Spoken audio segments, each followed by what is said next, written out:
A number of years ago, in a Baptist church in Crystal Palace in southern London, the Sunday morning service was closing, and a stranger stood up at the back, raised his hand. He said, "Excuse me, Pastor, can I share a little testimony?" The pastor looked at his watch. He said, "You got 3 minutes." And this man proceeded. He said, "I've just moved into this area. I used to live in another part of London. I came from Sydney in Australia. And just a few months back, I was visiting some relatives, and I was walking down George Street. You know where George Street is in Sydney? It runs from the business hub out to the Rocks, the colonial area."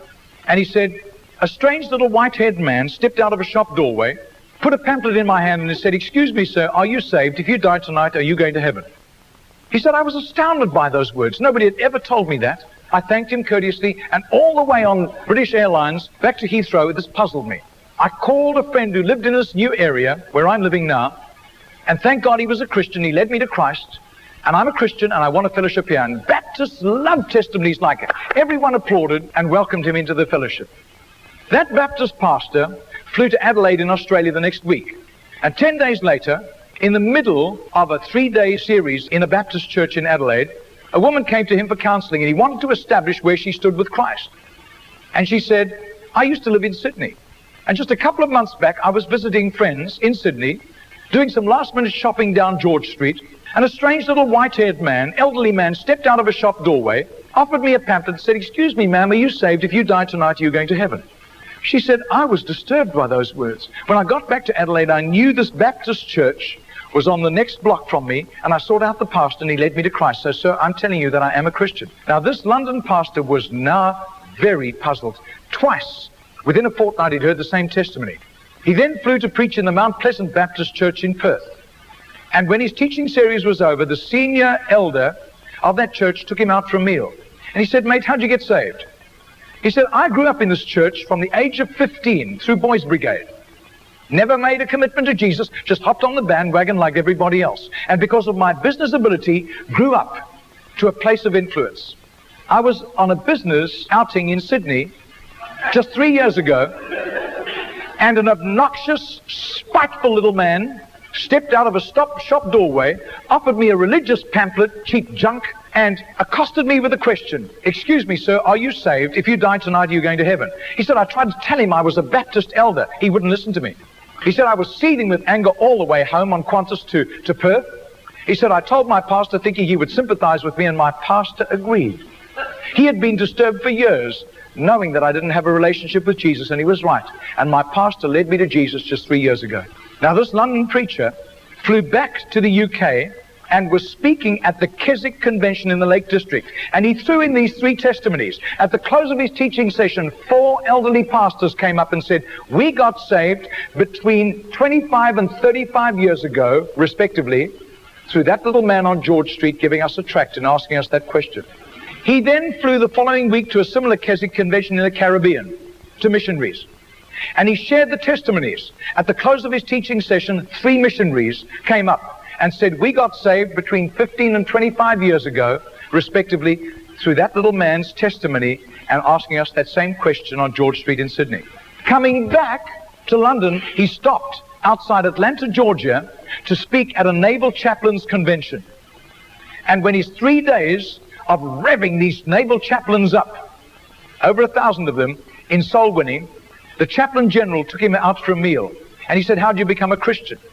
He said, well, it was miraculous. I was a rating on a United States battleship, and I lived a reprobate life. We were doing exercises in the South Pacific, and we docked in Sydney Harbour for replenishments. We hit King's Cross with a vengeance. I got blind drunk. I got on the wrong bus, got off in George Street, and as I got off the bus, I thought it was a ghost. This elderly, white-haired man jumped in front of me, pushed a pamphlet in my hand and said, sailor, are you saved? If you die tonight, you're going to heaven.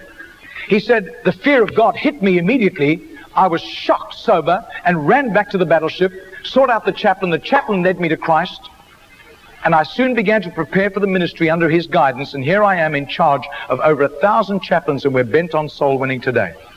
That London preacher, 6 months later, flew to do a convention for 5,000 Indian missionaries in a remote corner of northeastern India.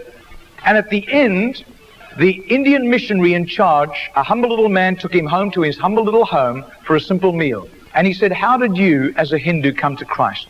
He said, I was in a very privileged position. I worked for the Indian Diplomatic Mission. And I traveled the world. And I am so glad for the forgiveness of Christ and his blood covering my sin, because I'd be very embarrassed if people found out what I got into. He said, one bout of diplomatic service took me to Sydney. And I was doing some last-minute shopping laden with parcels of toys and clothing for my children, walking down George Street. And this courteous little white-haired man stepped out in front of me, offered me a pamphlet, and said, excuse me, sir, are you saved? If you die tonight, are you going to heaven? He said, I thanked him very much, but this disturbed me. I got back to my town, I sought out the Hindu priest, and he couldn't help me, but he gave me some advice. He said, just to satisfy your curious mind, nothing else, go and talk to the missionary in the mission house at the end of the road. And that was fatal advice. He said, because that day the missionary led me to Christ. I quit Hinduism immediately and then began to study for the ministry. I left the diplomatic service, and here I am, by God's grace, in charge of all these missionaries, and we are winning hundreds of thousands of people to Christ. Well, 8 months later, that Crystal Palace Baptist pastor was ministering in Sydney, in Gymea, southern suburb of Sydney. And he said to the Baptist minister, do you know a little man, an elderly little man who witnesses and hands out tracts on George Street? And he said, I do. His name is Mr. Genor, G-E-N-O-R. But I don't think he does it anymore. He's too frail and elderly. The man said, I want to meet him. 2 nights later, they went around to this little apartment, knocked on the door, and this tiny, frail little man opened the door. He sat them down, made them some tea, and he was so frail he was slopping tea into the saucer as he shook. And as he sat with them, this London preacher told him all these accounts over the previous 3 years. This little man sat with tears running down his cheeks. He said, my story goes like this. He said, I was a rating on an Australian warship, and I lived a reprobate life, and in a crisis, I really hit the wall, and one of my colleagues, whom I gave literal hell, was there to help me. He led me to Jesus, and the change in my life was night to day in 24 hours. And I was so grateful to God. I promised God that I would share Jesus in a simple witness with at least 10 people a day, as God gave me strength. Sometimes I was ill, I couldn't do it, but I made up for it for other times. I wasn't paranoid about it, but I have done this for over 40 years, and in my retirement years, the best place was on George Street. There were hundreds of people. I got lots of rejections, but a lot of people courteously took the tracts. And he said, in 40 years of doing this, I've never heard of one single person coming to Jesus until today. Do you know, I would say that has to be commitment. That has to be just sheer gratitude and love for Jesus to do that, not hearing of any results. Margarita did a little count. That's 146,100 people that simple little non-charismatic Baptist man influenced somehow to Jesus. And I believe what God was showing that Baptist minister was the tip of the tip of the tip of the tip of this iceberg. Goodness knows how many more had been arrested for Christ and were doing huge jobs out in the mission field. Mr. Genor died 2 weeks later. And can you imagine the reward he went home to in heaven? I doubt if his face would ever have appeared on Charisma magazine. I doubt if there would ever have been a write-up with a photograph in Billy Graham's Decision magazine, as beautiful as those magazines are. Nobody except a little group of Baptists in southern Sydney knew about Mr. Genor. But I'll tell you, his name was famous in heaven. Heaven knew Mr. Genor, and you can imagine the welcome and the red carpet and the fanfare he went home to when he arrived in glory.